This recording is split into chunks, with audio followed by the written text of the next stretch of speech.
Mercredi 16 juin 2021, chers internautes, c'est toujours un plaisir de vous balader au travers des unes des journaux en kiosque. En ouverture, le Messager nous fait savoir que le Premier ministre, chef du gouvernement, Joseph Diangoutè, se trouve dans l'étau de la mafia dans une affaire de pesage routier.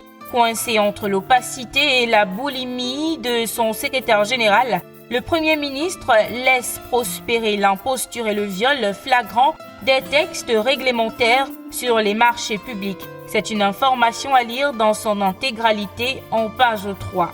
On reste avec le Messager qui, cette fois-ci, nous amène du côté de Kribi, où, selon lui, le ministre du Domaine, du Cadastre et des Affaires foncières, Henri Eyebea-Issi, serait dans les eaux troubles du foncier pour avoir autorisé la réimmatriculation des terrains au mépris d'une décision de la Cour suprême. Information démentie par Essingan qui informe qu'entre le MINCAF et la Cour suprême, c'est l'accord parfait. Le journal souligne qu'à l'opposé des allégations mensongères divulguées par une campagne de désinformation, de dénigrement et de manipulation, le ministre Henri Eyebea-Issi est plutôt en phase avec la haute juridiction dont il n'a fait qu'appliquer le verdict à la lettre dans le cadre du règlement du litige foncier opposant un promoteur immobilier à des populations autochtones dans cette localité de l'océan. C'est une information à lire dans son intégralité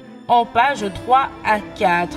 La presse en parle depuis lundi, le remous autour du baccalauréat général 2021. Dans son édition de ce mercredi, Mutation fait un zoom sur ces matières à polémique. Il s'agit des épreuves de mathématiques, géographie et éducation à la citoyenneté, tous élaborés sur la base d'une approche pédagogique qui n'est plus en vigueur. La rédaction de Mutation a mené une enquête pour comprendre les raisons de ce petit scandale à retrouver en page 7.